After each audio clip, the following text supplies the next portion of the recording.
مرد پہاڑ کی چوٹی پر بھی کھڑا ہو تو نیچے موجود عورت آبرو کے اشارے سے اسے اپنے پاس بلا سکتی ہے۔ مرد ہمیشہ یہ چاہتا ہے کہ وہ عورت کی زندگی کا پہلا مرد ہو، جبکہ عورت ہمیشہ یہ چاہتی ہے کہ وہ مرد کی زندگی کی آخری عورت ہو۔ عورت مرد کی بے وفائی کا رونا تو سارے جہان میں روتی ہے، مگر اپنی غلطیوں کو کبھی تسلیم نہیں کرتی۔ ضد کرنا، روٹ جانا، نخرہ دکھانا عورت پر جچتا ہے، مگر جہاں بات مرد سے مقابلے پر آ جائے تو وہ فقط جہادیت کے سوا کچھ بھی نہیں ہوتی۔ مرد جہاں اپنی آنا مار بیٹھے، اس کے بعد فقط ذلالت اس کا مقدر ہوتی ہے۔ محبت کے وعدوں سے افضل طوائف کی باتیں ہوتی ہیں جن میں کوئی منافقت نہیں ہوتی۔ سالوں کا تعلق ہو، غضب کی محبت ہو یا بلا کا عشق ہو، جن لوگوں کے لیے آپ بیکار ہو جائے وہ تعلق ظاہر کرنے میں ایک لمحہ بھی نہیں لگاتے۔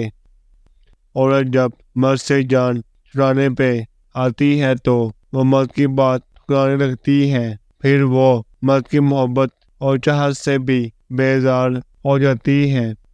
زندگی میں خواب، خواہشیں اور لوگ کام ہی ہوں تو بہتر ہے۔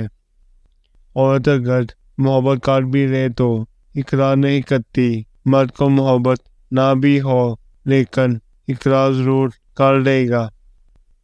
عورت ذات کے بہت روپ ہیں، اے بنی آدم، مظلوم ہو یا ظالم، طاقتور ہو یا کمزور، ہر روپ میں تمہیں تباہ کر سکتی ہے اگر کرنے پہ آ جائے۔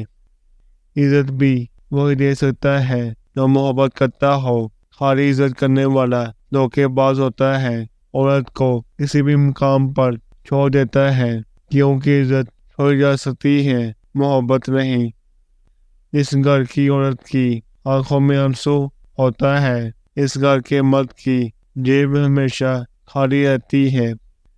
جب ہمارا یقین وہ انسان توڑے جو ہماری خوشیوں کی آخری امید ہو تو پھر ہم پتھر کے ہو جاتے ہیں۔ پھر نہ کسی کی کڑوی باتیں ہم پر اثر کرتی ہیں اور نہ ہی تلخ لہجہ۔ آپ محبت کا ہاتھ کسی جانور کے لیے بھی بڑھائیں تو وہ آپ کو مایوس نہیں کرے گا، لیکن انسان کسی کی دل سے کی ہوئی محبت کو بھی مٹی میں ملا دیتا ہے۔ مجھے گرتے ہوئے پتوں نے سمجھایا ہے کہ بوجھ بن جاؤ گے تو اپنے بھی گرا دیں گے۔ محبتیں تو زندگی میں مان ملا کر رکھی جاتی ہیں، اتارے تو بوجھ جاتے ہیں، زندگی سے بھی اور دل سے بھی۔ جس عورت کے اندر یہ تین نشانیاں ہوں تو اسے آپ سے 100% سچی محبت ہے۔ وہ آپ پر ہر طرح سے نظر رکھتی ہے، آپ کی ذرا سی بھی دوری اسے بے چین کر دیتی ہے۔ جب آپ کو کوئی تکلیف یا پریشانی آئے تو وہ آپ کا سہارا بنتی ہے اور آپ کو کبھی اکیلا نہیں چھوڑتی۔